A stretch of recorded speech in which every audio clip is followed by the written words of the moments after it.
Assalamualaikum warahmatullahi wabarakatuh. Guys, alhamdulillah, kembali lagi di rubrik Mimbar Shoot bersama saya Robin KW 100 dari Gotham City. Mahfud MD sesumbar, kalau saya jadi presiden, saya akan hukum mati para koruptor. Dikutip dari demokrasi.id, Menteri Koordinator Bidang Politik, Hukum, dan Keamanan, Menko Polhukam, Mahfud MD pernah menyatakan jikalau dirinya menjadi Presiden RI, akan menghukum mati para koruptor agar membuat jera. Hal itu diutarakan Mahfud MD dalam potongan video di akun TikTok @karyono_28 saat acara di salah satu stasiun televisi. Kalau saya jadi presiden, itu hukuman mati bagi koruptor harus diberlakukan tanpa syarat. Koruptor harus dihukum mati, tegas Mahfud MD, Selasa, tanggal 25 Oktober tahun 2022. Lalu, kata Mahfud MD, lakukan pembuktian terbalik jika mendapati seorang pejabat yang mempunyai harta berlebihan jika disandingkan dengan penghasilannya. Pembuktikan terbalik, seperti saya punya harta kalau berdasarkan gaji sebanyak 9 miliar rupiah, kok saya punya 10 miliar rupiah. Nah, langsung Anda sudah korupsi 1 miliar rupiah, jangan jaksa yang buktikan, tapi Anda sendiri yang buktikan, kalau tidak ya masuk penjara, bebernya. Menurut Mahfud MD, maraknya korupsi yang melibatkan politisi atau anggota DPR dikarenakan mahalnya biaya politik. Sekarang penyebab utamanya adalah biaya politik yang harus dibiayai oleh para politisi sendiri. Kalau masuk jadi DPR kan bikin spanduk dan lain-lain. Dan itu tidak terbayangkan dengan gaji yang akan diterima, ya sama kayak gubernur, sambung Mahfud MD. Kata Mahfud MD, sistem politik di Indonesia harus diubah untuk mencegah adanya praktik korupsi seperti harus diatur agar tidak memungkinkan terjadinya sistem transaksional. Sistem politik harus diatur agar tidak memungkinkan terjadinya sistem transaksional. Ada gagasan yang bagus bahwa semua kegiatan politik dibiayai negara karena ini semua untuk rakyat, tetapi semua dibatasi, tidak boleh lebih. Untuk saksi juga harus dibiayai negara dan jangan dibebankan kepada calon, pungkasnya. Mahfud MD, kalau saya jadi presiden, saya akan hukum mati para koruptor. Dikutip dari okezone.com, Menteri Koordinator Bidang Politik, Hukum, dan Keamanan, Menko Polhukam, Mahfud MD pernah menyatakan jikalau dirinya menjadi Presiden RI, akan menghukum mati para koruptor agar membuat jera. Hal itu diutarakan Mahfud MD dalam potongan video di akun TikTok @karyono_28 saat acara di salah satu stasiun televisi. Kalau saya jadi presiden, itu hukuman mati bagi koruptor harus diberlakukan tanpa syarat. Koruptor harus dihukum mati, tegas Mahfud MD, Selasa, tanggal 25 Oktober tahun 2022. Lalu, kata Mahfud MD, lakukan pembuktian terbalik jika mendapati seorang pejabat yang mempunyai harta berlebihan jika disandingkan dengan penghasilannya. Pembuktikan terbalik, seperti saya punya harta kalau berdasarkan gaji sebanyak 9 miliar rupiah, kok saya punya 10 miliar rupiah. Nah, langsung Anda sudah korupsi 1 miliar rupiah, jangan jaksa yang buktikan, tapi Anda sendiri yang buktikan, kalau tidak ya masuk penjara, bebernya. Menurut Mahfud MD, maraknya korupsi yang melibatkan politisi atau anggota DPR dikarenakan mahalnya biaya politik. Sekarang penyebab utamanya adalah biaya politik yang harus dibiayai oleh para politisi sendiri. Kalau masuk jadi DPR kan bikin spanduk dan lain-lain. Dan itu tidak terbayangkan dengan gaji yang akan diterima, ya sama kayak gubernur, sambung Mahfud MD. Kata Mahfud MD, sistem politik di Indonesia harus diubah untuk mencegah adanya praktik korupsi seperti harus diatur agar tidak memungkinkan terjadinya sistem transaksional. Sistem politik harus diatur agar tidak memungkinkan terjadinya sistem transaksional. Ada gagasan yang bagus bahwa semua kegiatan politik dibiayai negara karena ini semua untuk rakyat, tetapi semua dibatasi, tidak boleh lebih. Untuk saksi juga harus dibiayai negara dan jangan dibebankan kepada calon, pungkasnya. Andai jadi presiden, Mahfud MD bakal hukum mati para koruptor. Dikutip dari Suara Jawa Tengah.id, Menteri Koordinator Bidang Politik, Hukum, dan Keamanan Indonesia, Mahfud MD secara tegas akan menghukum mati koruptor andai dirinya menjadi Presiden RI. Hal tersebut diutarakan Mahfud MD dalam sebuah potongan video di akun TikTok @karyono_28, Sabtu, tanggal 22 Oktober tahun 2022.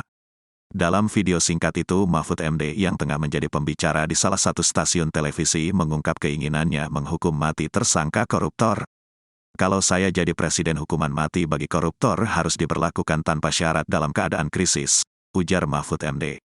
Menurut Mahfud MD, aturan di Indonesia koruptor bisa dijatuhi hukuman mati apabila negara dalam keadaan krisis. Coret krisisnya itu pokoknya koruptor dihukum mati aja, tegas Mahfud MD. Lebih lanjut, Mahfud MD menilai penyebab maraknya korupsi para pejabat lantaran biaya politik yang sangat mahal. Yang saya lihat penyebab utama korupsi biaya politik terlalu mahal dan itu harus dibiayai sendiri, ungkap Mahfud MD. Sekarang kalau mau jadi anggota DPR dia harus bikin spanduk, iklan dan sebagainya, itu tidak terbayangkan jumlahnya dengan gaji yang diterima, sambungnya. Untuk mencegah kasus korupsi, Mahfud MD menuturkan jika sistem politik Indonesia harus diperbaiki agar tidak memungkinkan terjadinya sistem transaksional. Ada gagasan bagus biar biaya kegiatan politik itu ditanggung negara. Ini juga kan buat rakyat, tapi harus dibatasi dan jatahnya proporsional, ungkap Mahfud MD. Mahfud MD juga pernah mengusulkan kalau para saksi di pemilu sebaiknya dibayar oleh negara. Jangan saksi itu dibebankan kepada calon. Lalu calon suap setiap saksi dari setiap tingkatan sampai terkawal ke KPU, tandas Mahfud MD. Mahfud MD geber undang-undang paling ditakuti koruptor, apa itu? Menteri Koordinator Bidang Politik, Hukum dan Keamanan, Menko Polhukam, Mahfud MD mengatakan, pemerintah akan melakukan reformasi hukum di bidang penegakan hukum. Mahfud mengatakan, saat ini pemerintah tengah mendorong pengesahan Undang-Undang Perampasan Aset. Menurut Mahfud, undang-undang ini merupakan undang-undang paling ditakuti koruptor. Kami akan segera menggencarkan pengesahan Undang-Undang Perampasan Aset. Undang-Undang Perampasan Aset itu paling ditakuti koruptor, katanya seperti dikutip dari YouTube Indikator Politik Indonesia, Minggu, tanggal 2 Oktober tahun 2022. Karena koruptor begitu tersangka asetnya bisa dirampas dulu meskipun vonisnya belum. Rampas dulu, nanti urusan belakangan. Kalau Anda korupsi rampas gitu asetnya, tambahnya. Menurutnya, koruptor ingin kaya tapi takut miskin. Lewat aturan ini, maka koruptor bisa dimiskinkan. Kan koruptor itu ingin kaya tapi takut miskin, dimiskinkan dulu. Kalau Anda melakukan itu kami rampas hartanya. Itu undang-undang perampasan aset yang sekarang sudah masuk ke DPR, jelasnya. Kemudian, dia mengatakan, undang-undang kepailitan bakal direvisi. Dia bercerita, Koperasi Intidana di Semarang merupakan koperasi yang sehat. Kemudian, ada 10 anggota dari 3.800 anggota menggugat agar pengurusnya dinyatakan curang dan koperasi dipailitkan. 8 kali digugat ke pengadilan kalah terus, lalu yang terakhir tiba-tiba sudah kalah di negeri tinggi. Di Mahkamah Agung dimenangkan, koperasinya dinyatakan pailit, hartanya dirampas. Semuanya diserahkan ke kurator, koperasi dimacetkan, paparnya. Apa yang terjadi? Yaitu ternyata ada suap menyuap sehingga hakimnya tuh ditangkap dengan 10 orang yang mungkin sebentar lagi akan ada tambahnya. Maka itu, pihaknya akan mendorong agar undang-undang kepailitan direvisi. Sehingga, koperasi seperti Intidana bisa diselamatkan. Oleh sebab itu, Undang-Undang Kepailitan akan kita minta revisi agar nanti bisa menyelamatkan kegiatan-kegiatan ekonomi seperti koperasi ini, jelasnya.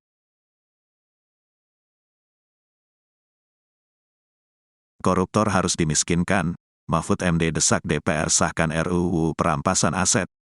Menteri Koordinator Bidang Politik, Hukum dan Keamanan, Menko Polhukam, Mahfud MD mendesak agar DPR RI segera mengesahkan RUU tentang perampasan aset tindak pidana.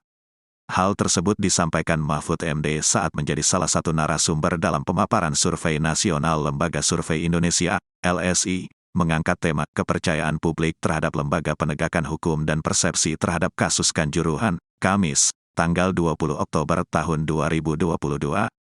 Sama seperti UU Perampasan Aset, siapapun yang terlibat korupsi, itu hartanya dirampas dulu tanpa harus menunggu vonis, banding, naik banding sampai kasasi, PK. Itu perampasan aset, takut koruptor sama itu. Ini hanya beredar di kalangan elit, ujar Mahfud MD. Mahfud mengungkapkan, saat dahulu pertama kali diusulkan oleh pemerintah, DPR justru menolak keberadaan RUU untuk memiskinkan koruptor tersebut. Tapi yang UU perampasan aset ini masih dinego setelah ditolak, kita ajukan lagi, ditolak kita ajukan lagi. Dan sekarang sedang masuk prolegnas. Nah itu penting, tolong dikampanyekan juga oleh semuanya UU perampasan aset ini dalam tindak pidana, kata Mahfud MD. Mahfud MD mengungkapkan dahulu RUU perampasan aset memang sempat menjadi rebutan antara kementerian. Hal itu terkait dengan aset yang disita dari koruptor akan dikelola oleh siapa.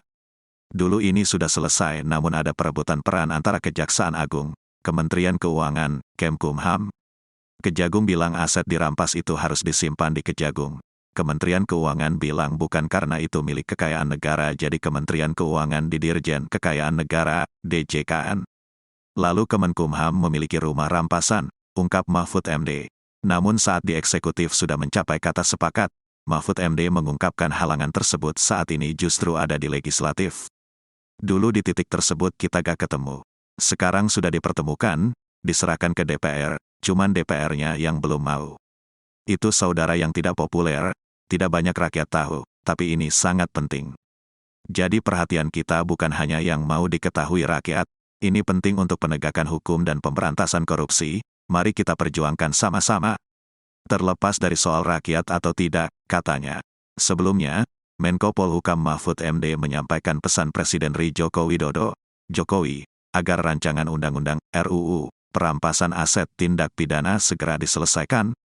Presiden berkali-kali mengatakan, tolong rancangan undang-undang perampasan aset dalam tindak pidana itu segera disahkan, ujarnya. Carlos Roy Fajarta,